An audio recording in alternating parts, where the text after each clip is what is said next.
Good evening. It is late.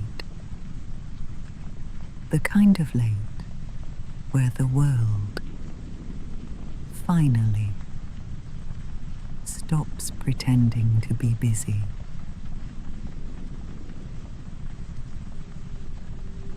I am glad you found your way here. Beyond your window, the world is obsessed with the now. It is a frantic, flickering place, driven by the blue light of the markets, the hollow noise of the headlines, and that exhausting, breathless chase for the next percentage point.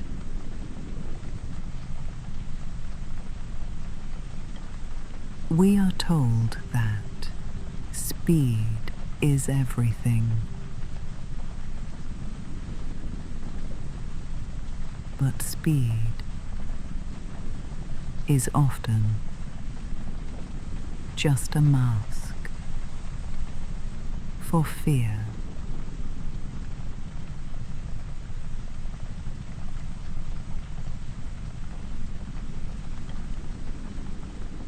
But tonight, in this room, we step into a different rhythm. A rhythm measured not in seconds, but in centuries.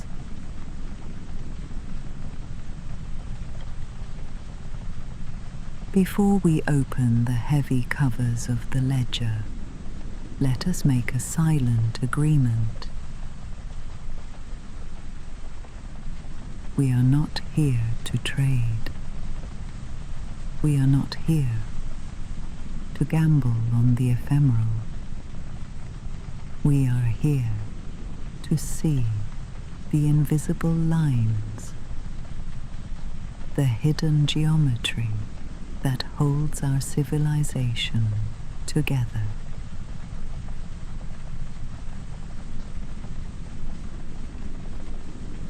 In the high-stakes world of capital, they say, time is money. But here, we believe that perspective is power.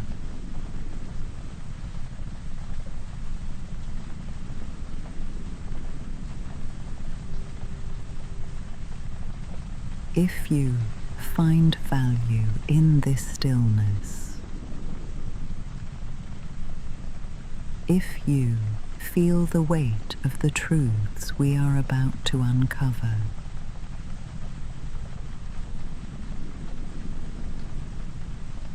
I invite you to sign your name in our community with a subscription. Think of it not as a click, but as your mark, a signature in the ledger, a statement that you value the long view over the frantic, fleeting noise of the crowd.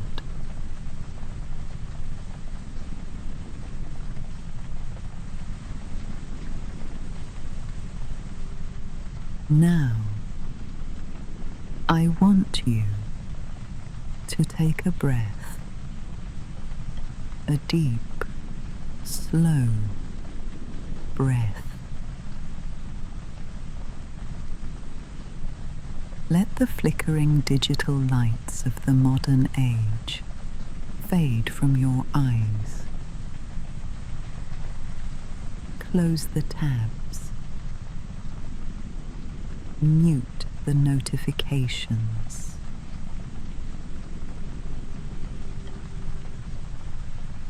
Imagine the glow of your screen transforming into the warm, flickering amber of a candle.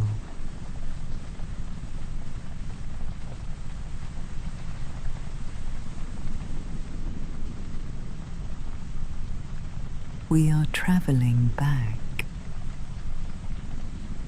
leaving the age of silicon and electricity. We are drifting beyond the reach of the internet, beyond the reach of the combustion engine, back to a time when the world was running out of light.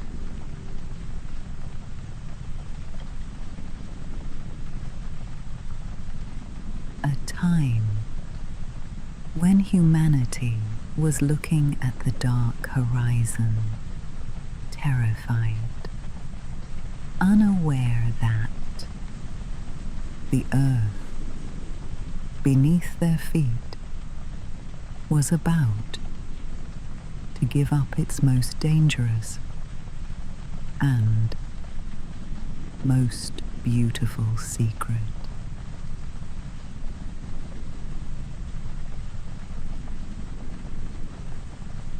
We are going back to the mud of 1859, where the first drop of black gold was about to be spilled, not just as a fuel, but as a new religion.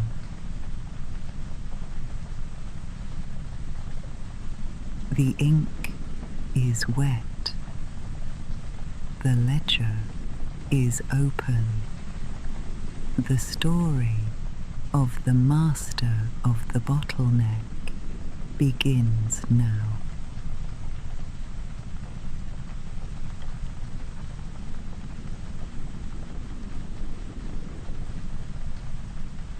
But before we step into that mud, we must witness the end. To understand the soul of the master, we must first see the moment his crown was taken away.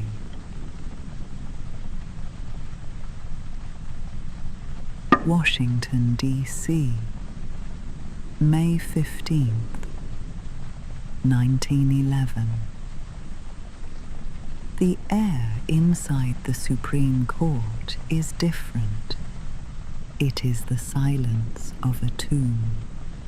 We are standing inside the Supreme Court of the United States. The air is cold, heavy with the scent of old ink and the invisible weight of a century of law. Chief Justice Edward White looks down from his bench. His voice is steady, delivering a decree that many thought would never come. He is declaring that Standard Oil, the most efficient, most ruthless machine ever built by man, is to be dismantled, broken into 34 separate pieces. To the newspapers outside, it is a day of execution. They think the Titan is dead. They imagine John D. Rockefeller is hiding in his estate, shivering at the loss of his power.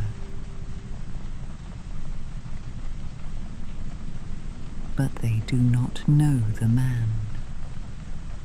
At this very moment, Rockefeller is on a golf course at his estate, Kaikuit. He is as calm as the surface of a frozen lake.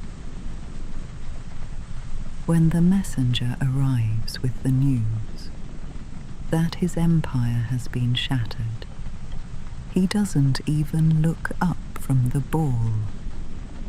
He simply turns to his partner and whispers, "Buy Standard Oil."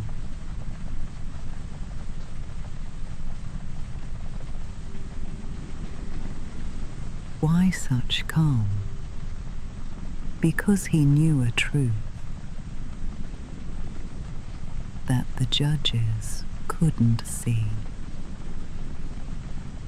He knew that the Standard wasn't a collection of pipes or buildings.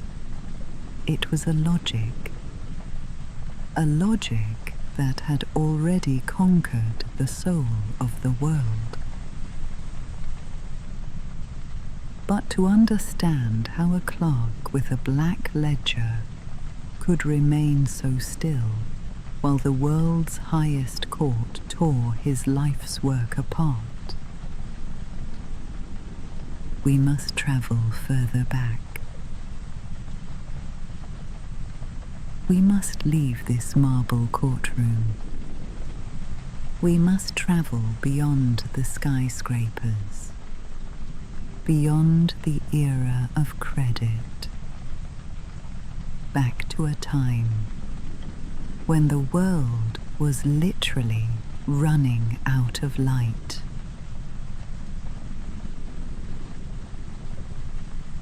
We are going back to the mud, back to the beginning of the fever.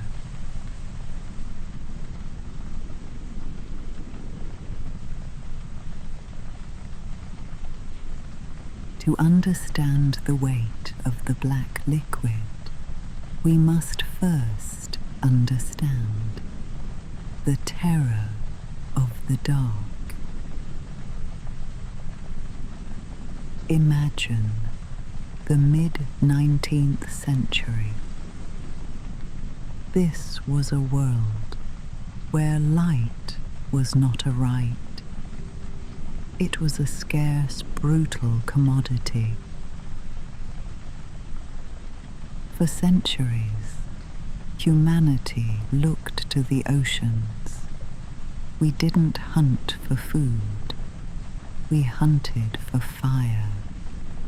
We hunted the leviathans, the great sperm whales.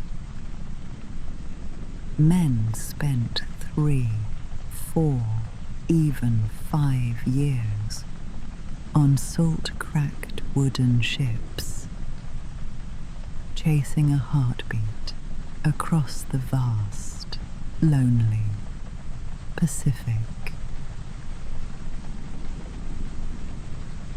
Why? For the oil inside their massive heads. Sperm oil. It was the only light that burned clean. It didn't smoke. It didn't smell like rotting fat. It was the gold standard of the night. But it was a gold standard, paid for in blood and broken lives.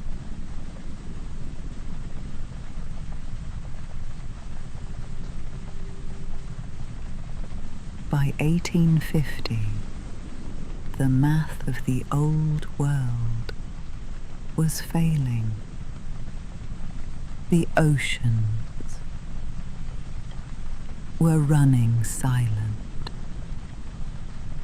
We had slaughtered the giants to the brink of extinction. A single gallon of whale oil could cost a month's wages for a common worker.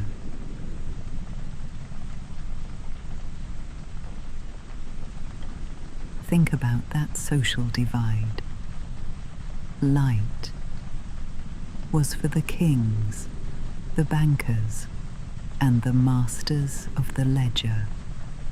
The rest of humanity retreated into the shadows As soon as the sun dipped below the horizon, our civilization had hit a wall, an energy wall. We were running out of biological fuel. London, Paris, New York, they were dimming. We were a species on the edge of a cold, primitive collapse. We had the intellect for progress, but we lacked the blood to feed the machines.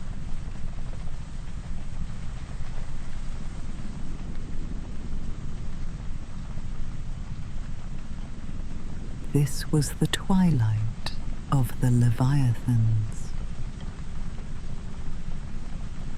Think of the smell of that era, the heavy, cloying scent of rendered whale fat, the soot on the velvet curtains of the elite. But that smell was fading. Across the great capitals of the West, from the grand boulevards of Paris to the foggy docks of London, the last lamps were flickering out. It wasn't just a shortage of oil. It was a shortage of hope.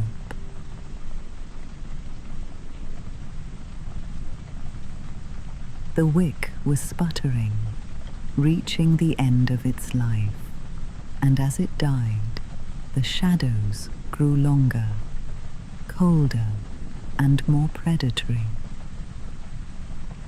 Mankind was looking at a dark horizon, terrified that the progress of the Enlightenment was about to be swallowed by a new Middle Age.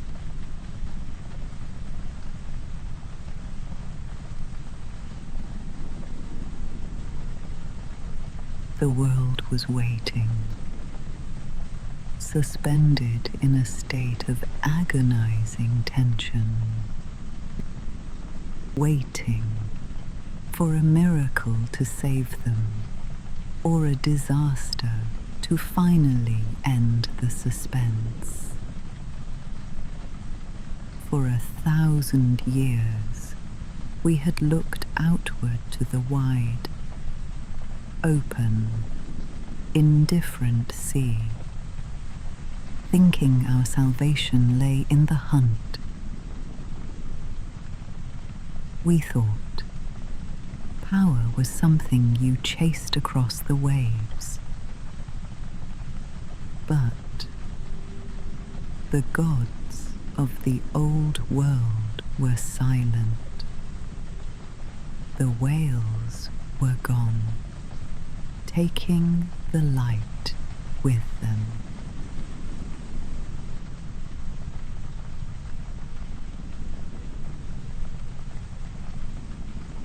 Little did the bankers and the kings know. The answer wasn't on the horizon. It wasn't in the horizontal world of the explorer. It was vertical. It was beneath them.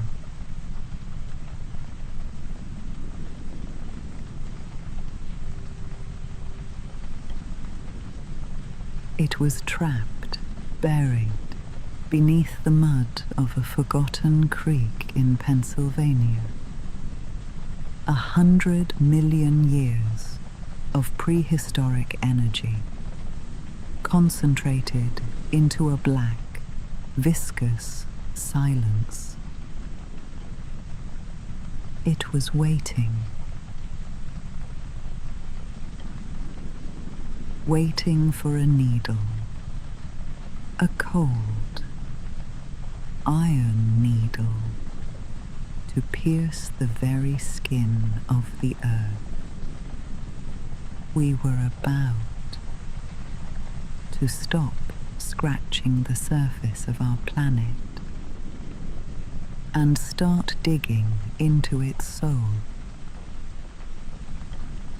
The needle was ready, the fool was at the drill, and the world was about to bleed gold.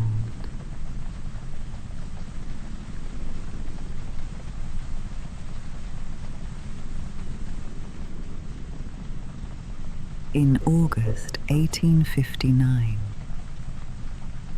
the scene shifts to Titusville, Pennsylvania, a place of mud, thick forests, and desperate men. Here, we meet a man named Edwin Drake. The locals called him a fool.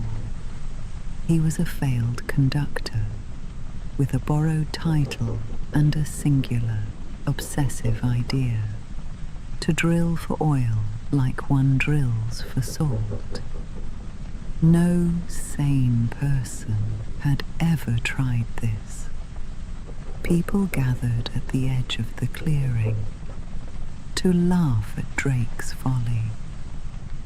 His steam engine groaned day and night, a rhythmic, metallic heartbeat that seemed to go nowhere. He was trying to pierce the crust of the planet. The drill bit reached 69 feet. Then the silence broke. A dark, viscous, foul-smelling sludge began to rise. It wasn't water. It was something ancient. Think about the chemical reality of that moment. What rose from that pipe was trapped prehistoric sunlight.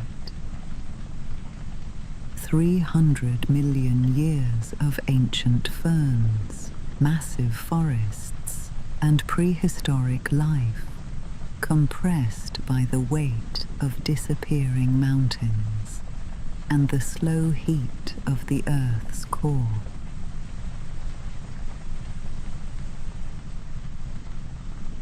For eons, it had been a silent secret. Now, it was breathing. Drake had found a way to stop hunting life and start harvesting time. We were no longer dependent on the pace of the seasons or the birth of a whale. We had found the energy of the deep past to power our future. It was the ultimate alchemy.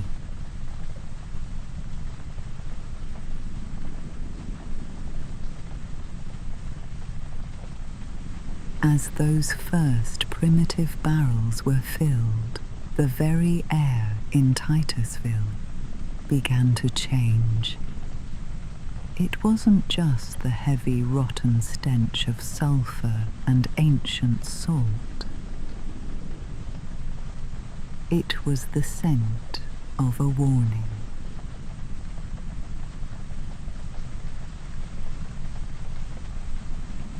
Think of those vessels. Mismatched wooden tubs, leaking whiskey casks, any scrap of wood that could hold a liquid. They were trying to contain a power they didn't yet understand. As the black sludge coated the hands of the workers, it felt different than water, different than whale oil.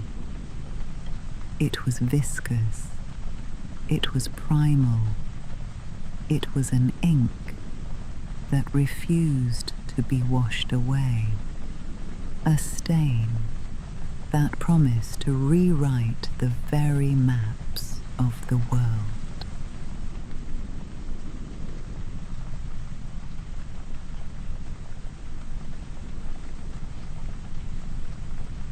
But here, we must face a cold, industrial truth. Discovery is not the same as mastery. To stumble upon a treasure is an accident of fate, but to build a vault for it, that is an act of will. The world had just found its new blood, a dark, pressurized energy that promised to end the long night of the 19th century. It was an immense gift from the deep past, but as that blood bubbled over the rims of the barrels and soaked back into the hungry, unpaved mud, it became clear the world had no heart to pump it.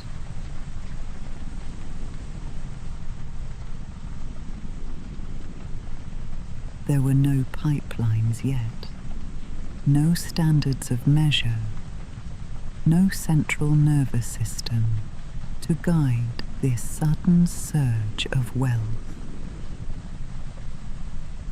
The blood was flowing, yes, but it was spraying into the air, staining the faces of men with a feverish greed they had never known. This new industrial civilization, the patient, was waking up, but it was waking up in a delirium. The pulse was too fast, the pressure too high. Without a heart to regulate the flow, without a system to turn the chaos into commerce, the patient was about to become violent. The first chaos was rising from the dirt.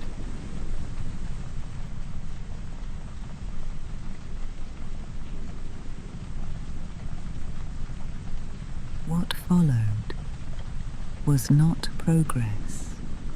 It was a nightmare. It was the first chaos. The news of Drake's strike spread like a fever. Thousands of speculators, gamblers, and broken soldiers descended on Pennsylvania. They tore the hills apart overnight. They built Oil Creek, a landscape of filth, burning derricks, and rivers of black sludge. There were no rules, no maps, just a frantic, violent scramble to drain the earth as fast as possible.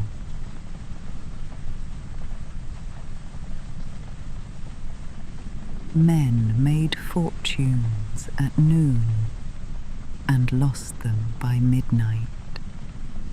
The price of oil swung like a pendulum in a storm.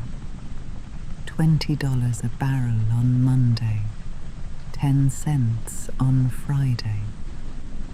This wasn't a market. It was a riot.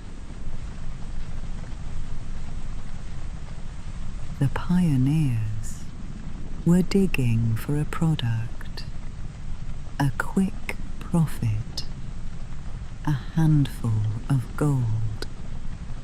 They didn't see the architecture of power. They were building refineries that exploded and wooden barrels that leaked half their value into the dirt. To the world, oil was a curse and a blessing. It was everywhere. Yet it was worth nothing because it was unreliable. Raw petroleum is chaos.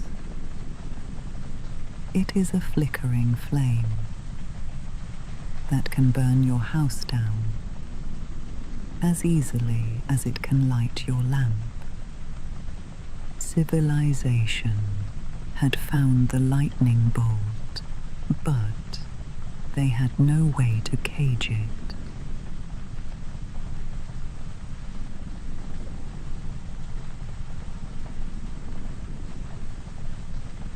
While these men fought in the mud, one young man was watching from a distance, away from the oil fields, in the clean, quiet offices of Cleveland. He was a clerk. He had cold, still eyes and a meticulous black ledger. He didn't care about the mud. He didn't care about the gambling. He was looking at the chaos and seeing the structure, waiting to be born. He understood that the gold wasn't in the digging. It was in the standard. His name was John D. Rockefeller, and he was about to end the first chaos and begin the first order.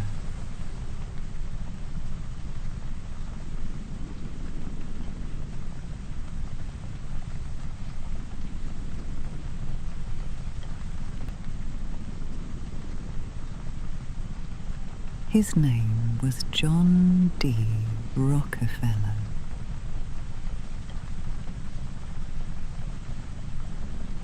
He looked at the oil fields and didn't see opportunity. He saw a chaotic, asymmetrical nightmare. To Rockefeller, the men digging the wells were gamblers, not businessmen. They were at the mercy of the earth. If they hit a dry hole, they were ruined. If everyone hit oil at once, the price collapsed and they were still ruined. It was a world of high risk, random reward.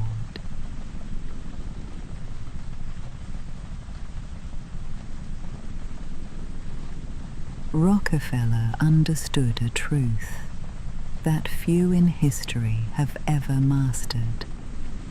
In a gold rush, don't dig for gold. Control the path the gold must take. He realized that the one who controls the throat of the system controls the system itself.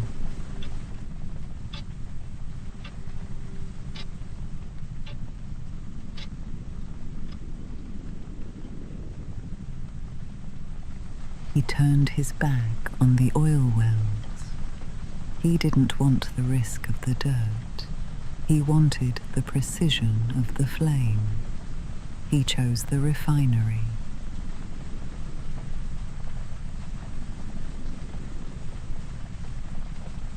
Think of the refinery as the bottleneck. Every drop of oil, no matter who dug it or where it came from, had to pass through a refinery to become useful. It was the gate through which the energy of the earth was translated into the light of civilization. By owning the refinery, Rockefeller wasn't gambling on the earth's secrets. He was taxing the earth's flow.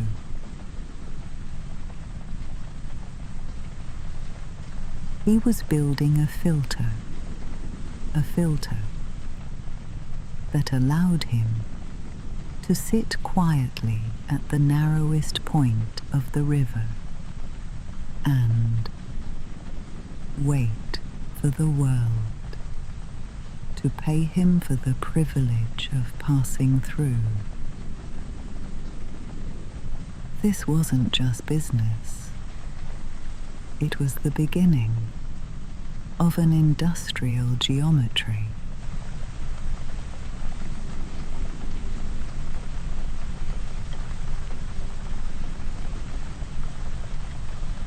Rockefeller brought something new to the raw, violent energy of the 19th century.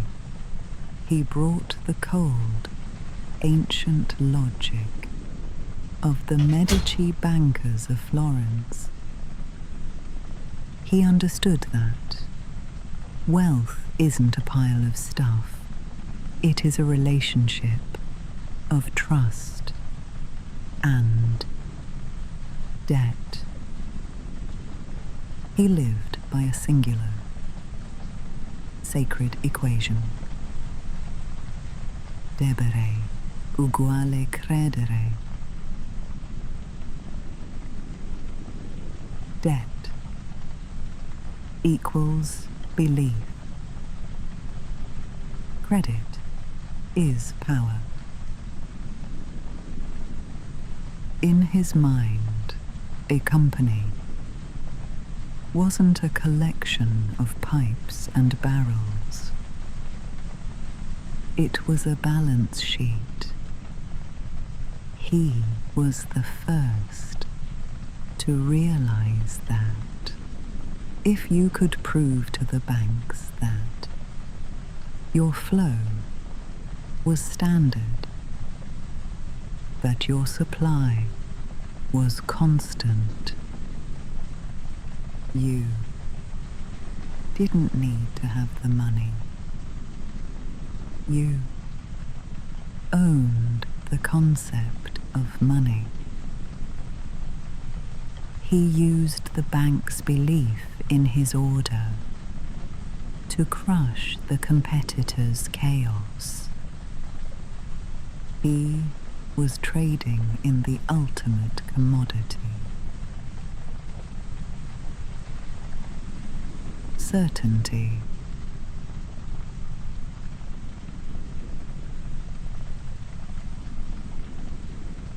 He used the railroad rebates not as a simple discount, but as a weapon of mass displacement. He made the cost of doing business for others higher than the cost of doing business for himself, simply by existing at the center of the web. He was weaving an invisible infrastructure.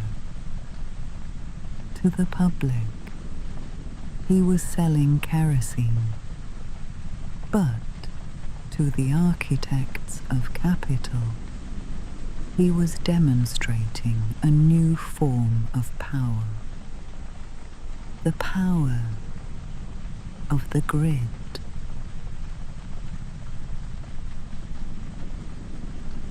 He was turning the wild west of energy into a central bank of light.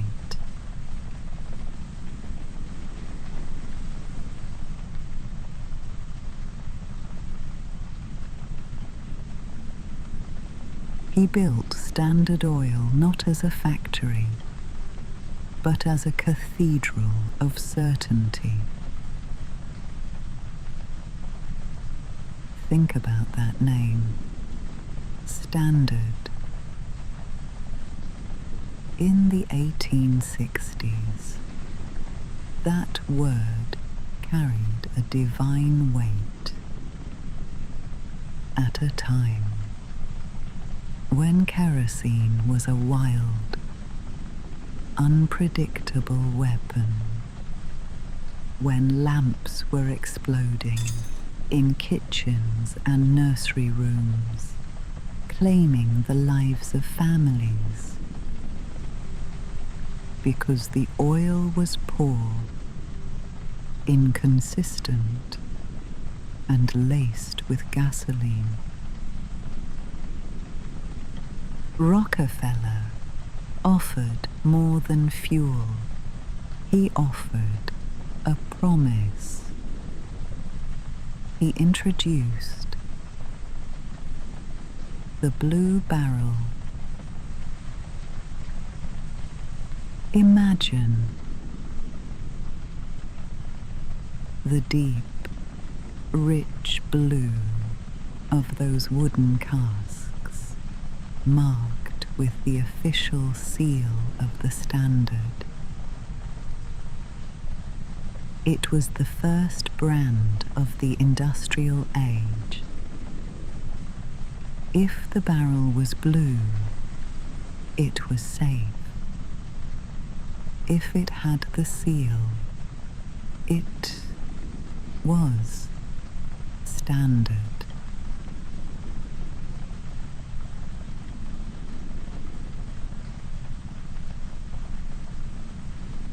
He wasn't just selling a liquid.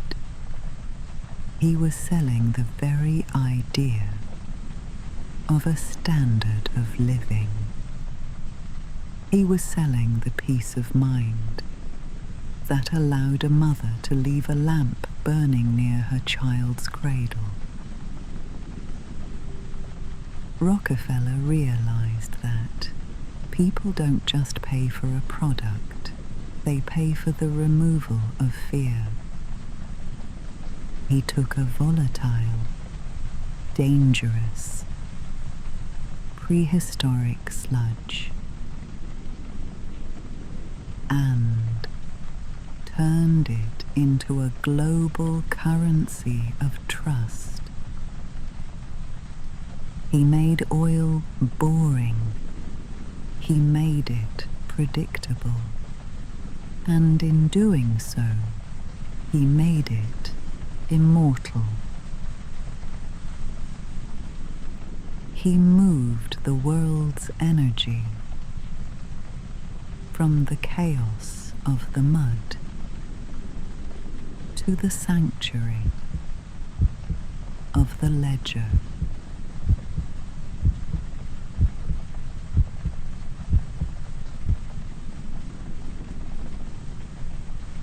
And here we find the cold, hard lesson he taught the modern world.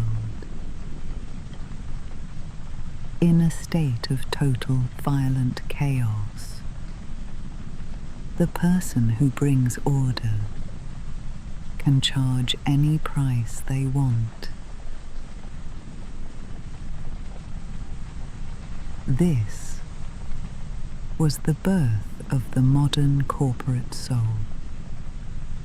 It was the moment the world moved from the age of discovery, where luck and grit defined wealth, to the age of management, where systems and scales defined power. Rockefeller had closed the ledger on the first chaos of the Pennsylvania mud. He had done the impossible. He had captured the sun, bottled it in a blue barrel, and put a fixed price tag on the very concept of night. He owned the light.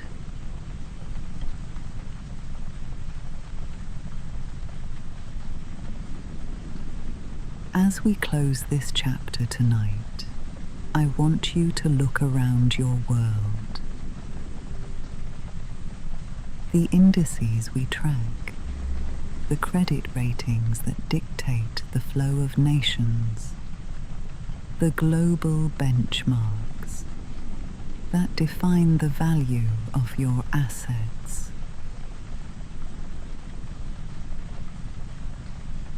This is the architecture John D. Rockefeller designed in the dark.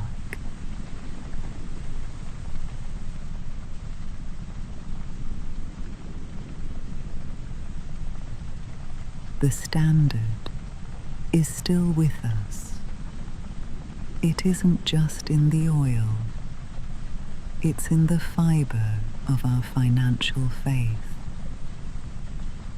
The flesh of the man is long gone, but the ghost is still in the machine.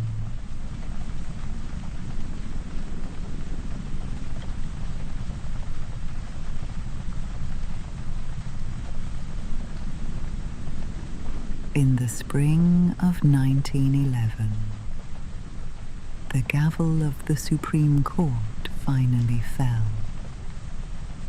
The decree was absolute. Standard Oil was a monopoly. It was to be dismantled, torn into 34 separate pieces. To the public, it was an execution. They thought the Titan had been slain. But Rockefeller, sitting quietly in his garden, knew better. You can dismantle a building, but you cannot execute a logic. The flesh of the empire was gone, but the spirit, the DNA of the bottleneck was now everywhere. Those fragments didn't die. They grew. They became the giants we know today. Exxon, Mobil, Chevron. The breakup didn't destroy the wealth. It multiplied it. Rockefeller became the richest man in history, not by holding the center, but by letting go and watching his standard become the very air the 20th century breathed.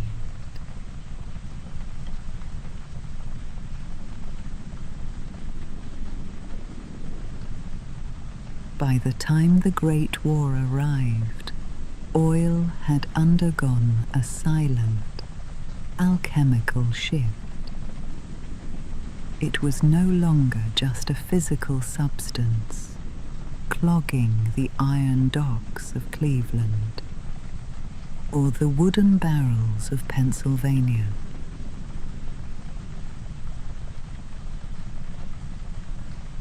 It had migrated leaving the world of the tangible and entering the world of the digital ether.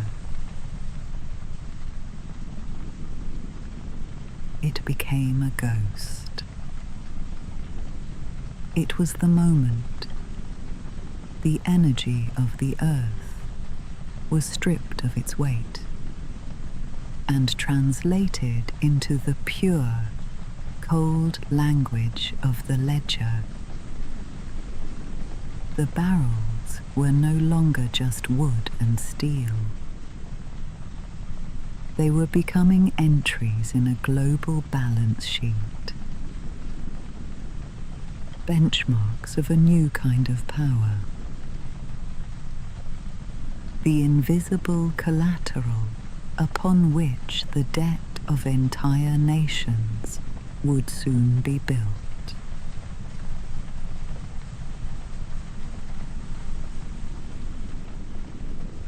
When you look at your screens tonight, when you watch the shimmering green and red pulses of the global indices, the flickering heartbeat of the tech giants, the sheer, weightless velocity of capital moving across the map, remember what you are truly looking at.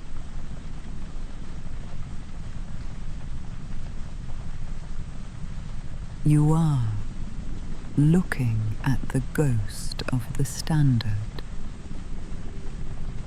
We are still living inside the architecture that John D. Rockefeller designed in the dark. It is a world where certainty is not found, but manufactured. A world where chaos is not a tragedy, but a calculated tool for the next great consolidation. The standard didn't end with a court decree in 1911. It simply shed its skin and became the very air our financial systems breathe. It became invisible.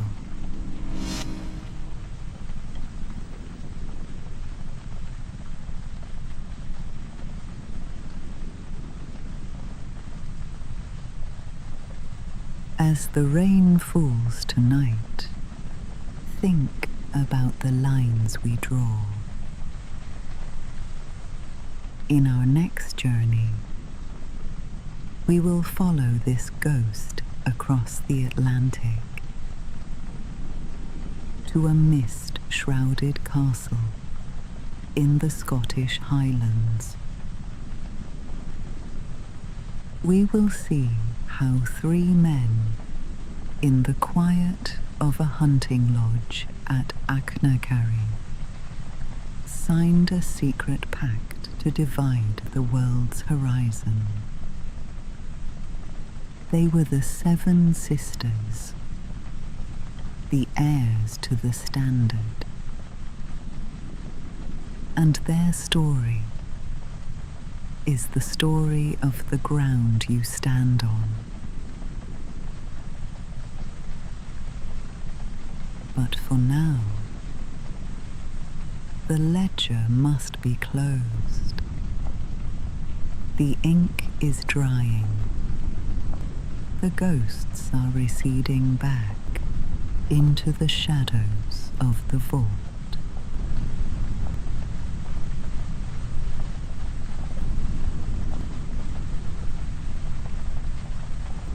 It is time to let the words fade.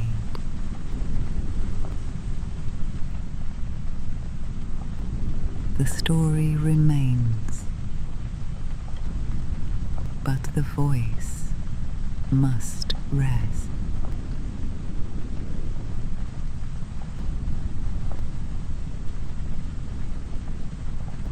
Let the rain wash away the noise of the day. Let the heavy rhythm of the falling water become your only standard. Tonight, the world is quiet. The pulse is steady. The secrets